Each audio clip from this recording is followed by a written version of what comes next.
அதை இடிச்சு தகர்த்து விட்டு அந்த இடத்துல கட்டப்பட்டதுதான் சங்கர மடங்கள் எல்லாம். அப்ப அதுக்கு பஞ்சாயத்து பேசுவோம். அப்ப சமணர்கிட்ட கொடுப்பியா? அது கன்ஃபார்ம். நீ சொல்றது கதை. அந்த இடத்துல ஒரு கோவில் இருந்து இடிச்சாரு பாபர்ங்கறிய, அது பொய். நான் சொல்றது நெசம், வரலாறு, ஆதாரம் இருக்கிறது.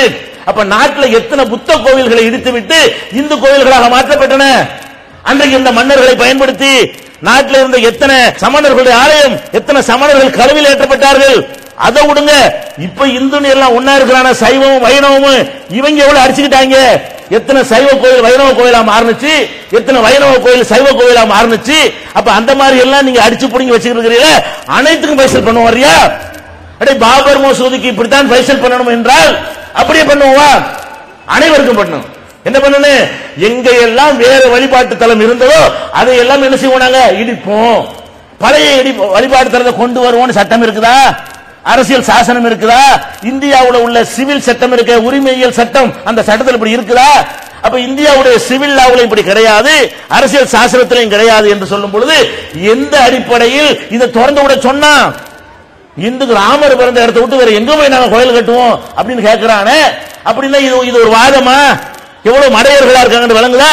அப்ப இந்த மாதிரி சட்டத்துக்கு எந்த ஒரு மரியாதையும் கொடுக்காமல் இந்த மாதிரி என்ன செஞ்சான்? அதை திறந்து வேற விட்டான். பூட்டான், அப்புறம் வெளியே இருந்து வழிபாடு அனுமதிக்கிறான், அப்புறம் உள்ளக்க போய் வழிபட்டுக்க அப்படின்னு அனுமதிக்கிறான். அடுத்து என்ன ஆகுது?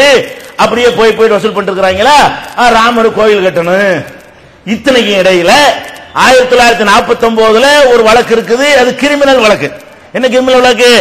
அத்துமீறி ஒரு வழிபாட்டு தலத்தை நுழைஞ்சு சிலை வைத்தது கிரிமினல் சட்டம். அது சிவில்ல வராது. அது ஒரு வழக்கு தனியா இருக்கிறது.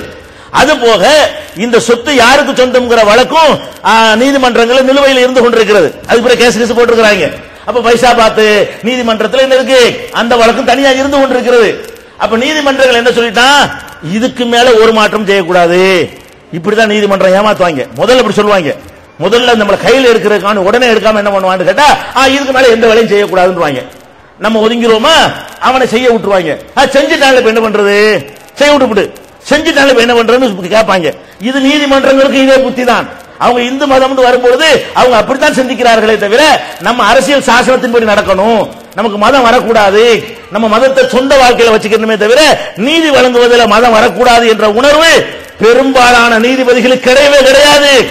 மத பிரச்சனைகள் வரும்பொழுதெல்லாம் இந்த மாதிரியான சிந்தனை உடையவர்களாகத்தான் அதிகமான நீதிபதிகள் இருந்து கொண்டிருக்கிறார்கள். நம்ம பார்த்துக் கொண்டிருக்கிறோம். அந்த அடிப்படையில் என்ன பண்றான்? அதுல எந்த மாற்றமும் செய்யக்கூடாது அப்படின்னு தான். எந்த மாற்றம் என்ன? இடிக்கிறதோ அதுல வேற ஒன்ன கட்டுறதோ இருக்கக்கூடாது.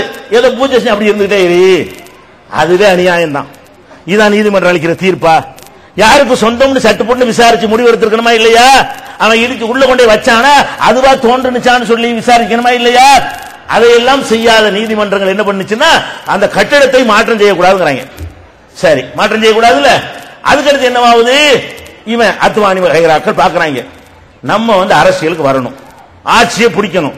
அப்ப இந்துக்களை வெறியூட்டி நம்ம ஒரு காரியத்தை கையில எடுத்தால் அதை வச்சு ஆட்சியை பிடிக்கலாம் என்கிற மாதிரியான ஒரு திட்டம் போட்டு என்ன பண்றாங்கன்னா, ராமருக்கு நாங்கள் கோவில் கட்ட போறோம், ராமருக்கு கோவில் கட்டுவதற்காக வேண்டி அந்த செங்கலை வைத்து கோவில் கட்டுவதற்கு செங்கல் இருக்குல்ல, அந்த செங்கலுக்கு பூஜை செய்ய போறோம், செங்கலுக்கு என்ன செய்ய போறோம்? பூஜை செய்ய போறோம் என்று சொல்லி அந்த மாதிரி ஒரு ஊர்வலத்தை விடுறாங்க. அயோத்தியில இருக்கிற அந்த இடத்துல கோவில் கட்டுறதுக்காக வேண்டி செங்கலை ஊரா தூக்கிட்டு கோயில் கட்ட பூஜை செய்யறது அங்கேயும் கொண்டு போகணும். ஊருவா இதுக்கு செங்கல் வருது. இந்த சென்னையிலும் ஊர்வலம் விட்டானா இல்லையா? நாட்டில் எல்லா மாநிலத்துக்கும் ஊர்வலம் விட்டானா இல்லையா? பீகார்ல மட்டும்தான் விடல. அந்த லல்லு பிரசாத் பிடிச்சி உள்ள வச்சுட்டான். இந்த ஊர்வலம் போகும் பொழுது அந்த ஒரு மாநிலத்தில் தான் அந்த ஊர்வலத்துக்கு அனுமதிக்கல. இப்ப நான் என்ன கேட்கிறேன், ஒரு நீதிமன்றம் அதுல எந்த மாற்றமும் செய்யக்கூடாது என்று சொல்லி இருக்கிறது. அந்த நேரத்தில் ஒருத்தன் செய்வேன் அறிவிக்கிறான். சரி, அறிவிச்சு தொலைச்சிட்டு போறான். அறிவிச்சிட்டு ஊர்வலமா புறப்படுறான். நீ என்ன பண்ணிருக்கனு? தடுத்து நிறுத்தணுமா இல்லையா? நாங்க முதல்வரோட முற்றுகைன்னு அறிவிச்சா நீ என்ன பண்ற? அண்ணா சரல் பிடிச்சவங்களை நிப்பாட்டியா இல்லையா? உடுவியா முதல்வரோட வரைக்கும் ஊர்வலம் போறதுக்கு அனுமதிப்பியா?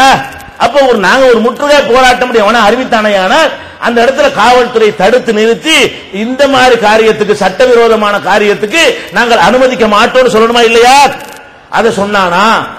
இந்த சிலா ஊர்வலம், சிலா பூஜை என்று சொல்லி ஊர்வலம் நடத்தினாங்களே, அத்வானி தலைமையில ரத யாத்திரைங்கிற ரத்த யாத்திரை என்ன நோக்கம் என்ன? இந்த பூஜை செஞ்ச செங்கலை ஊர் ஊரா காட்டிட்டு போய் அதை வச்சு அவங்க என்ன செய்ய போறாங்களாம், அடிக்கல் நட போறாங்களாம். அதுக்காக இந்த பூஜை செய்யற அந்த செங்கலை ஊர் ஊரா மக்களுக்கு கொண்டு போறோம்னு சொல்லி இந்துக்களை வெறியேத்துறாங்க. நம்ம ராமர் கோயில் இடிச்சு விட்டாங்க, பாபர் இடிச்சு விட்டான், கோயில மீட் ஆகணும், சிறுபான்மை சமுதாயத்துக்கு நம்ம என்ன அடிமையா, இவனுக்கு நம்ம பயப்படுறதா என்கிற மாதிரி எல்லாம் நினைத்துக் கொண்டு என்ன செய்யறாங்க, இந்த மாதிரி ஊர்வலம் விடுறான், நாடு முழுவதும் ஊர்வலம் விடுறான். எல்லா மாநில அரசுல உள்ள அயோக்கிய அரசியல்வாதிகளும் இதை அனுமதிச்சது எப்படி? இப்ப நாங்க சொன்ன அனுமதிப்பியா? நாங்க போய் செங்கோட்டை எங்க அப்பம் பாட்டங்க சொல்லி கேட்டா தருவியா? செங்கோட்டை எங்க அப்பம் கட்டினதானே, அப்ப எங்க முஸ்லிம் மன்னர் கட்டின செங்கோட்டை நீ வச்சுக்கிட்டு இருக்கிற, நாங்க மீட்டு போறோம்னு சொல்லி கிளம்புனோம்னு சொன்னா இங்கே பிடிச்சி எங்களை அமைக்கிறியா இல்லையா, வழிமறிப்பியா இல்லையா, டெல்லி வரைக்கும் விடுவியா நீ? அப்ப இந்த சட்டவிரோதமா ஒருத்தர் டிக்ளேர் பண்ணிட்டு நீதிமன்றம் எதை செய்யக்கூடாது என்று தடுத்திருக்கிறதோ அதை செய்வதற்கு புறப்படுறான்னு சொன்னா அறிவிக்க வேண்டாம், அவனுக்கு அதிகாரம் இருக்கிறது. அதுக்கு அடுத்து ஸ்டெப் எடுத்து வைக்க விடலாமா? போலீஸ் என்ன பண்ணணும், அதிகாரி என்ன பண்ணணும், ஆட்சியில் இருக்கிறவன் என்ன பண்ணணும்? ஒண்ணு பண்ணல. போறாங்க போறாங்க போறாங்க, அந்த செங்கல் ஊர்வலத்தை கொண்டு போயிட்டாங்க. கொண்டு போன உடனே அங்க வச்சுதான் தடுக்கிறான். அவனோட நோக்கம் அப்ப கட்டுறது கிடையாது, இந்துக்களுக்கு வெறி ஏத்துறது. இந்த போற போக்குல, இந்த சிலா பூஜன் ஊர்வலம் நடந்த அந்த போக்குல பல ஊர்களில் ரத்த வெறி. ஊர்வலம் இங்க போகல, போற இடத்துல எல்லாம் முஸ்லிம்கள் இருக்கிற ஊர்களை நுழைஞ்சி முஸ்லிம்களை கண்ணா பின்னாடி திட்டி அசிங்கப்படுத்தி அங்கனுக்குள்ள கைகளை உண்டாக்கி அடித்தடி ஏற்படுத்தி பாகல்பூர்ல மட்டும் பல்லாயிரக்கணக்கான மக்களை இத காரணம் காட்டி கொண்டாங்க.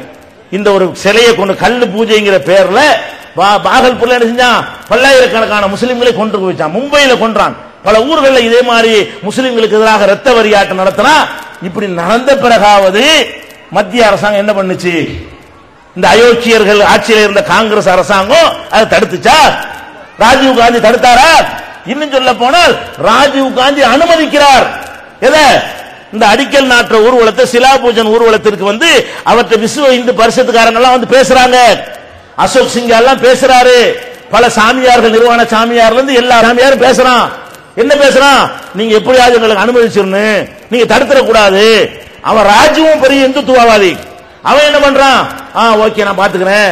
நம்மளுக்கு முஸ்லிம் பெண்கள் பிரச்சனை ஒண்ணு வந்துருச்சு இல்லையா, விவாகரத்து பெற்ற பெண்ணுக்கு இந்த சாபான் வழக்கு ஜீவனாம்சம் கொடுக்கிற சட்டத்தை உங்களுக்கு சாதகமா நான் அதை ஏற்றிட்டேன், அதனால நீங்க விட்டு கொடுக்கணுங்கிற மாதிரி நம்ம ஆட்கள் கூட பேசி நடத்துறாங்க. அஜித்குமார்களை மிரட்டுறாங்க, முக்கியமான தலைவர்களை மிரட்டுறாங்க. நீங்க விட்டு கொடுத்துருங்கன்னு சொல்லி அரசு தரப்புல இருந்து, ராஜீவ் காந்தி அரசு தரப்புல இருந்து பலவிதமான முட்டுக்கட்டைகளை போட்டு அந்த அடிக்கல் நாட்டுவதற்கு சொல்லி போறா பாருங்க, அதை அனுமதிக்கிறான். அப்பவும் நீதிமன்றத்தை நாடுறாங்க முஸ்லிம்கள். என்ன நாடுறாங்க?